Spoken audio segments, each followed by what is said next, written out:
everyone, it's Darkseeker here again. Welcome back for another video. So today we are heading to standard mode because I got sick of all of the quest majors and wild mode.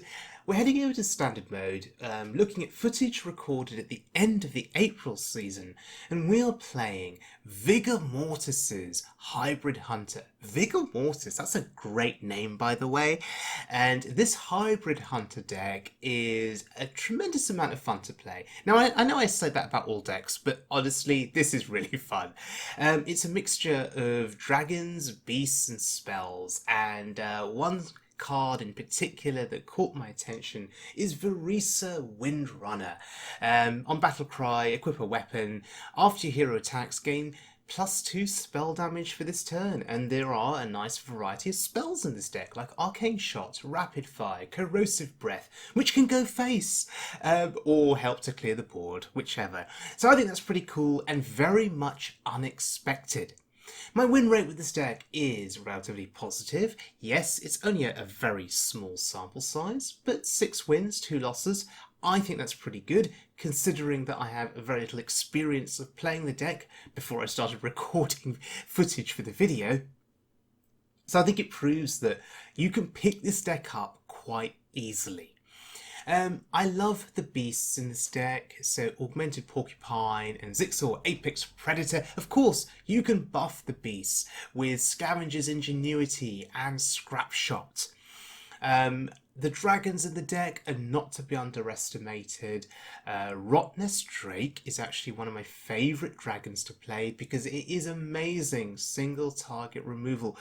Playing that on the right turn can just swing a whole game back into your favour. So I think that's pretty awesome. Double tracking in this deck also, played I think towards the mid to late game to help find solutions to problems you're facing on the board, or to help find you lethal maybe. So, let's have a look at the deck in action. The forest fights back. Victory for the Forsaken. And this is a druid. So, we have a 1-drop, we have a 2-drop. Makes us very happy. Oh look, and we have a 3-cost weapon. So, as soon as you see that, you think, okay, this game is gonna be winnable. For sure. Because with a deck like this, it's all about the early curve, it's all about the tempo, and just keeping the flow of the game going, keeping that stream of resources coming down to the board, and he did not attack face. Can someone watching this please explain to me why he did not attack face? Is there some grand strategy at play here that I have missed out on? Or maybe he just forgot to attack. Or maybe he's a nice druid and he doesn't want to hurt me. Or maybe his deck is so powerful that he doesn't feel the need to attack my face. Instead, he's going to take 3 extra damage by tanking a 3-attack minion. Why not? Push the attack.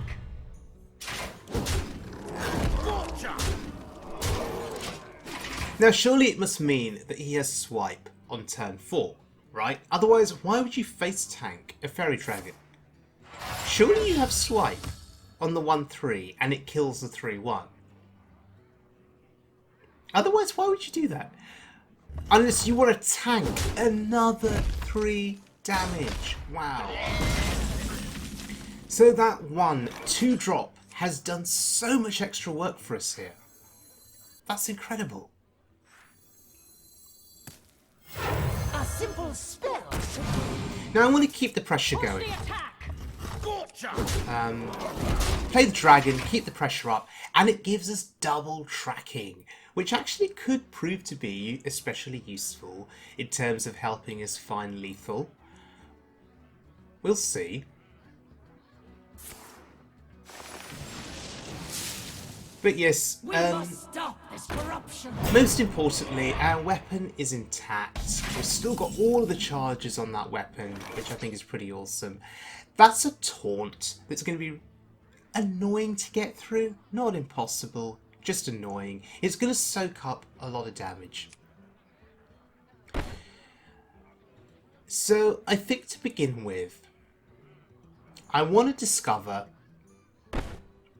a dragon, I think. And I want to go for the Spellkin because it may give me some spells that help me find lethal. Push the attack! Now we have to sacrifice a lot of damage. But we don't lose any minions here. The 3/5 does not die.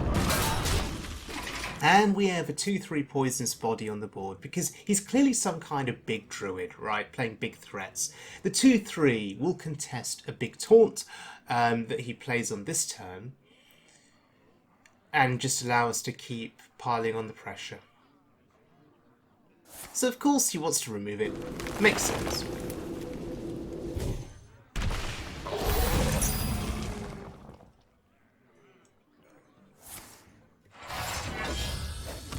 Interesting.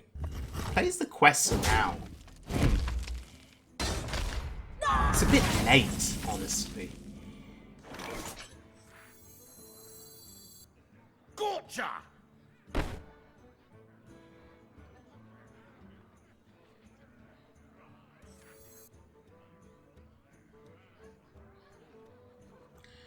So I'm trying to count up the damage here. The moment. Maybe tracking will give me something good.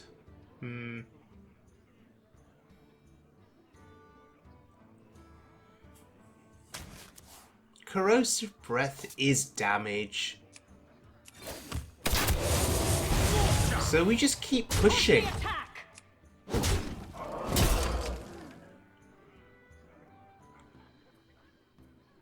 Could damage our own minion. I have no time for games.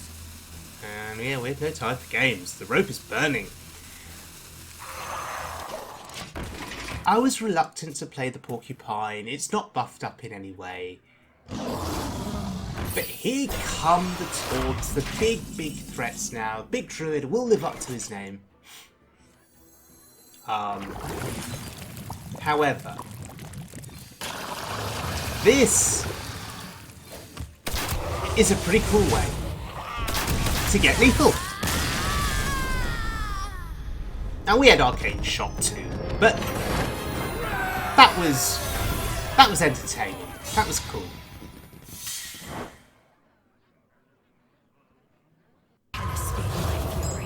Victory for the Forsaken. Right, so rogues. My understanding of the standard ladder would suggest that rogues are a pretty big deal. So this will be a real test for the deck. Not sure if I should have kept tracking there. Going by the logic that tracking is something you want to play in the mid to late game to find solutions. The moment is upon us. To find answers to problems. Whether you're trying to clear the board or find lethal. Maybe I should not have. Maybe I should not have kept it. I don't know.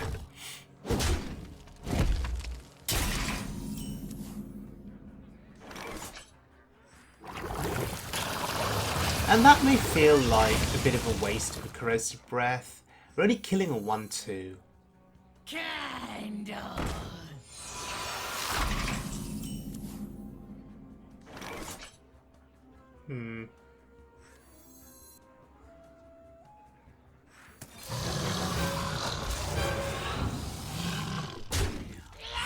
I feel at this stage that I'm a little bit behind in this game. I'm trying to stop him from getting board presence.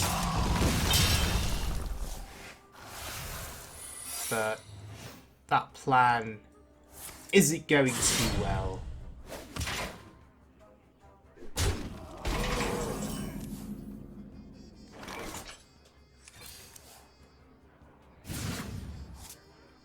Okay.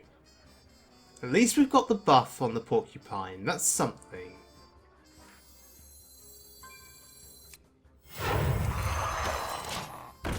Oh dear. You fell right into my trap.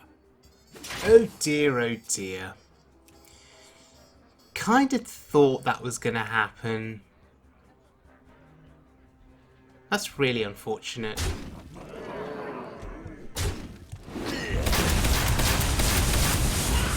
But at least it does some damage. I mean, that's something. Now, if he plays one threat here, one big threat, we can play the Rottnest Drake.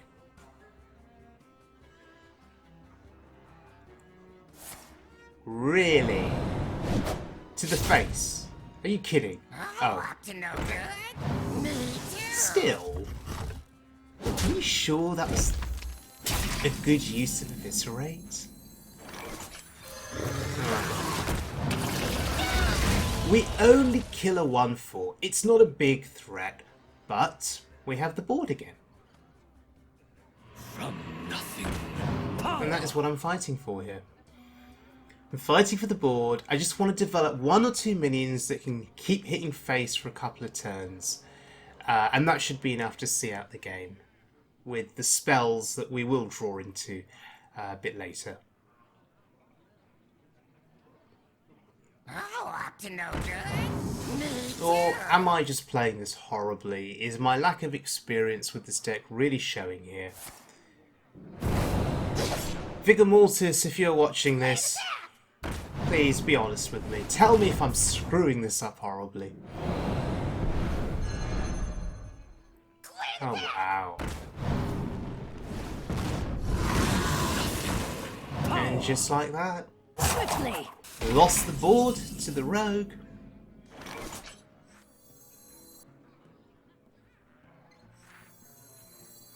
There's different options here, and I'm not entirely sure what the correct one is.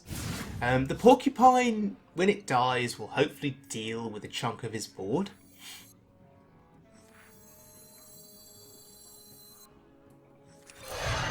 But for now, discovering a dragon that could help me. Maybe if we live to turn 10.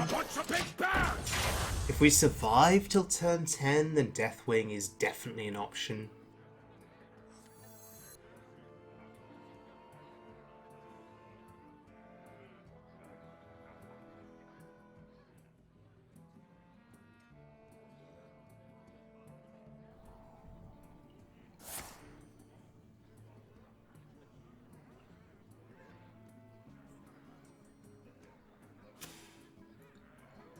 Well, he'll have to deal with the poisonous minion. He's not going to leave it up. Okay, that's fine. It's eating up 2 minions. I'm happy with that.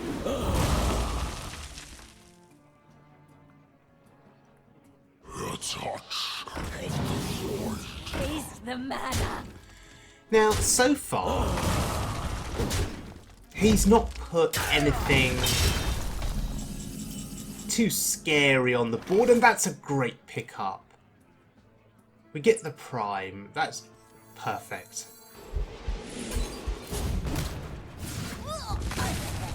And that's a big porcupine. Okay. So I think this... I never lie. Ooh, hello. I never tell the truth. I think this is the start of our comeback in this game, but the generation of the secrets here could prove to be a challenge for us. Is it cold Oh, in the shadows? that's really mean.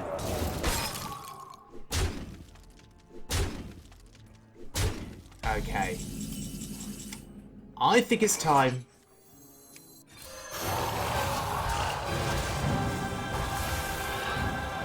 That is a beautiful entrance effect. Beautiful music to go with it. What a phenomenal card. And look at this. 4 rush minions. Each with 4 attack. And 4 health as well, which is really critical here. And that worked out really well for us, actually. Really, really well.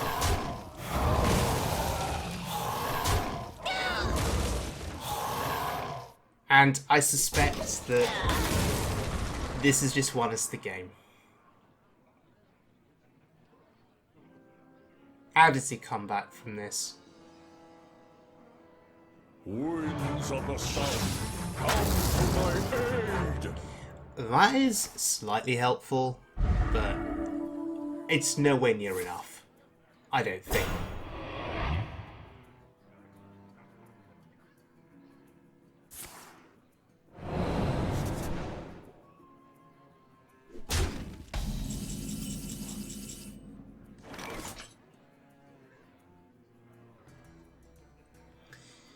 Vereesa Windrunner.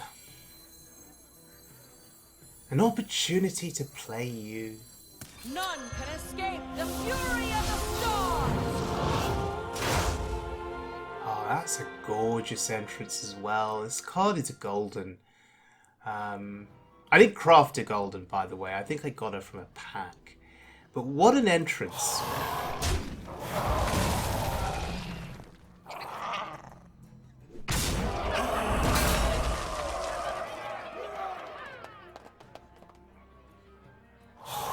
So apart from Vereesa, what else would I have played on that turn? We could have played the Spellkin, but honestly, an opportunity to play Vereesa. Wanted to see what it was like. Wanted to get a feel for it.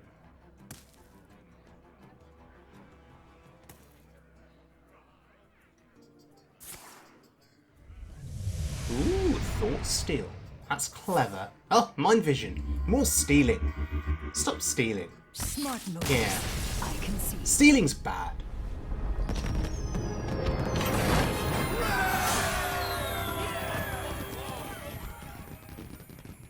Forsaken. Okay, so this is a mage. Now, in standard mode, mages are not as oppressive as mages in wild mode. So I feel a lot more confident. In fact, I feel quite happy facing a mage in standard. In wild, whenever you face a mage, you get that sinking feeling. Done. You feel a little bit sad. But I'm sure this will be fine. Oh look, we get a 2-drop. We missed out on a 1-drop. On a playable 1-drop, so that's unfortunate. But hey, we've got a 2-drop that can't do anything at the moment. And he's taking full advantage of that with card draw. Don't blame him.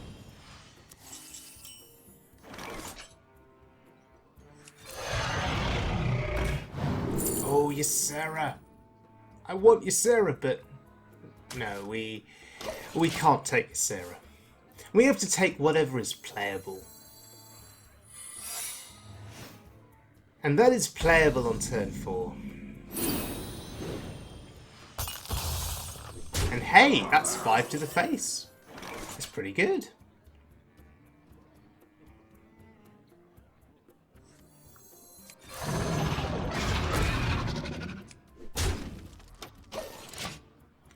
So already developed a substantial amount of pressure, despite not having a 1-drop, despite not having an active 2-drop. Our 2-drop took a couple of turns to awaken from its dormant state.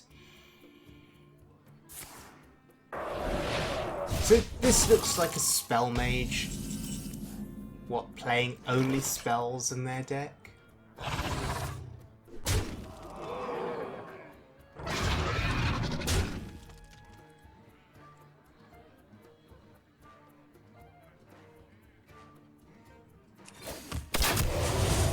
So, pushing that hero power button seems sensible whenever we can. Just get him as low as possible. I suspect there must be something like a blizzard in that hand that's going to stall for a turn.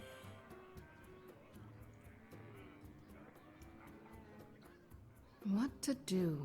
What to do? But he is in a bit of a dilemma here. Oh, okay. So he's just trying to clean up as best as he can, but he can't quite fully clear the board.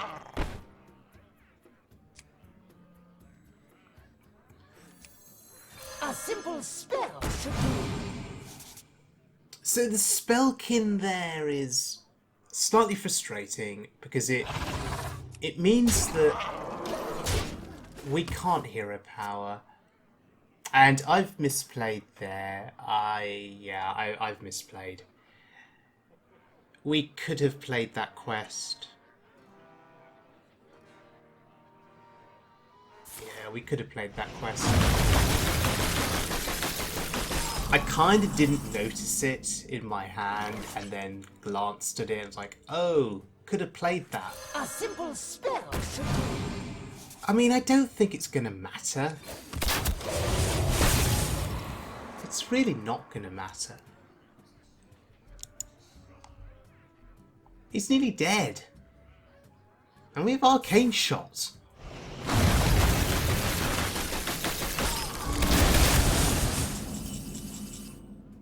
In fact, he actually is dead. And, okay, look. That, or sparkle. playing the quest there on that turn was a good test for counterspell. A black arrow. Because if it was counterspell, he'd have blocked the arcane shot. So it all worked out.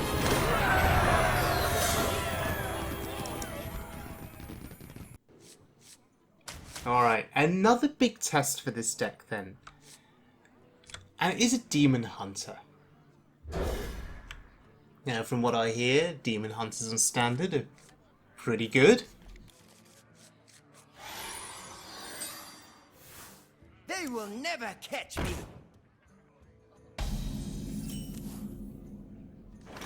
A black arrow. So, just want to keep the board clear here. Want to stop that damage. I see. That flow of damage that will be consistently hammering my face.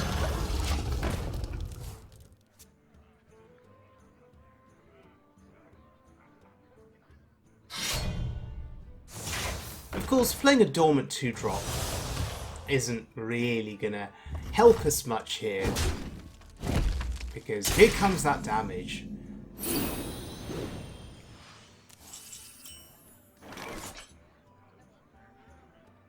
Nothing but a bunch of big bears!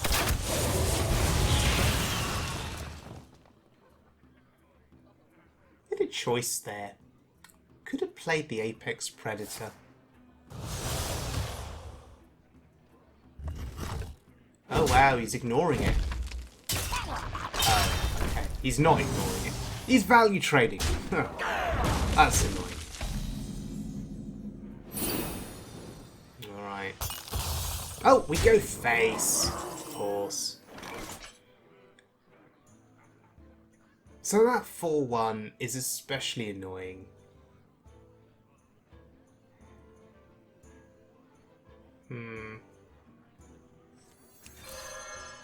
And it feels really bad doing this. It feels bad doing that. But I'm still at 21. I think I can manage to tank one hit. Your wish is my suggestion. I guess I could have used the Apex Predator, but I want to see if I can get a value trade with the Apex Predator. And that would not have been a value trade. And this is a Highlander deck, which is really quite interesting.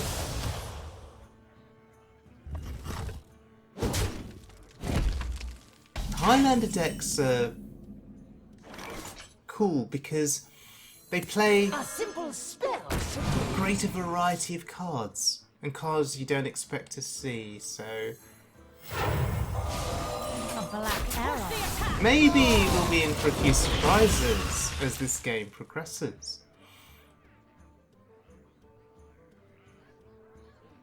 Still waiting for him to play something massive. One big massive threat. That's kind of big. And I think it's fine to use the Drake here.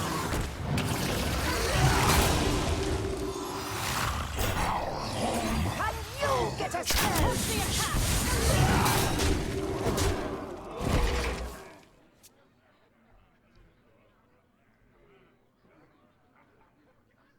You cannot break the broken.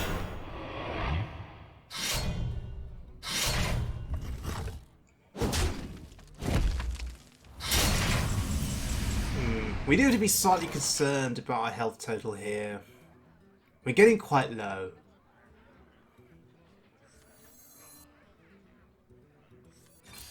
And there's the porcupine. That's awesome. So do we just break through that taunt? I think so. I am the Iron Hand of the Winds. Can you get a spell? Push the attack.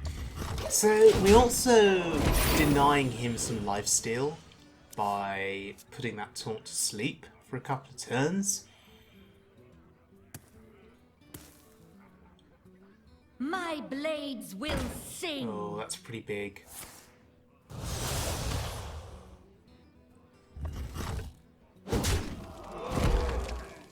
Alright.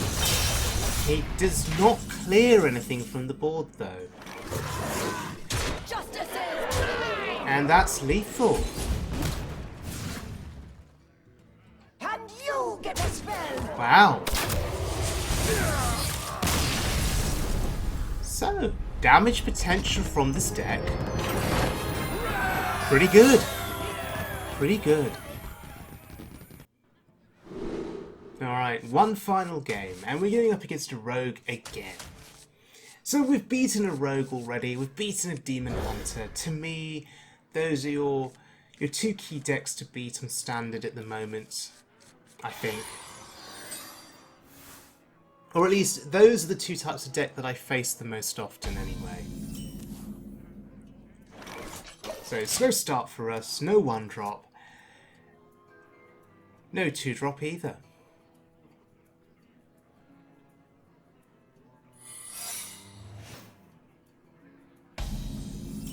Oh look, there's a 2-drop. You fell right into my trap. Well, at least he can't trade and kill our 2-drop because it's dormant. Ooh, good face. I don't know how I feel yet about these dormant minions. Are they just way too slow? Push the attack. I mean, we could catch up. We have the ability to take back the board. We have 2 drakes in hand. Clear the tap! Oh, up to no good? Me too!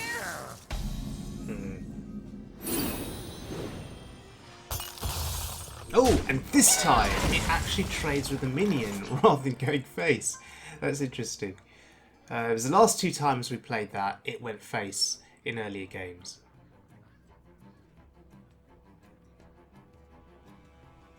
This feels like a waste. But it serves 2 purposes. It gets a 6/5 body on the board, which is massive. And it allows us to preserve our weapon as well. I will act as your scale, Dragonlord.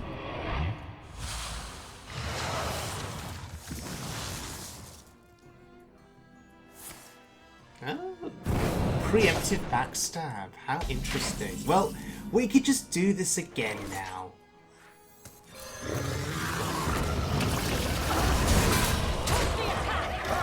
And look at this damage that we're pushing. On our turn 5, despite the slow start.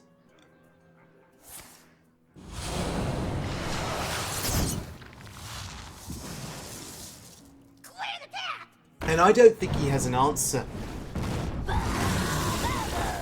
can wait fish all day. Oh, Nat Pagel. Hello. Oh wow, Nat Pagel taunted. That's a big deal. I am the Iron Hand of the Winds. No longer a big deal.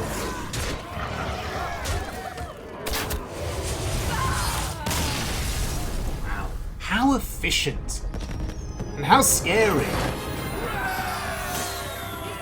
despite the slow start, we were able to really put our opponent under incredible pressure. We didn't have a 1-drop, we had a dormant 2-drop. And still, by turn 5, I think it was very much clear that we were just going to win this game. So, yes, efficient, effective, and capable of dealing significant damage very, very early. I think that's how I would summarise this deck. The combination of dragons and beasts and spells I think is very innovative and very creative. So kudos to Vigormortis for this deck. I mean, honestly, find me another deck that is capable of winning games like this deck that also plays Vereesa Windrunner, honestly. So yes, again, bravo Vigormortis for finding a way to make Vereesa viable. For me so far, I've not had an opportunity to get Vereesa synergy with Arcane Shots, Rapid Fires, Corrosive Breath, but that's probably because I've not been planning my games very well. I think in order to benefit from Vereesa, you need to think ahead for a bit. You know, if you've got Vereesa in hand, you perhaps consider saving Arcane Shots or Rapid Fires rather than using them immediately. You know, you need to look carefully from Cobalt's Spellkin for spells that you can combo with Vereesa.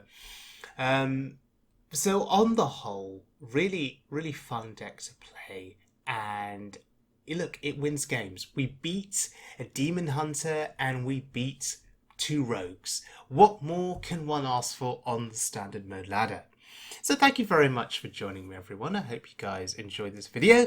We are getting close to 2,000 subscribers and I'm absolutely thrilled about that.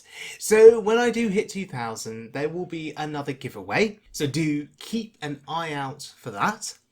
But tomorrow I'll be back with another video and we'll be heading back to Wild Mode, you'll be pleased to know.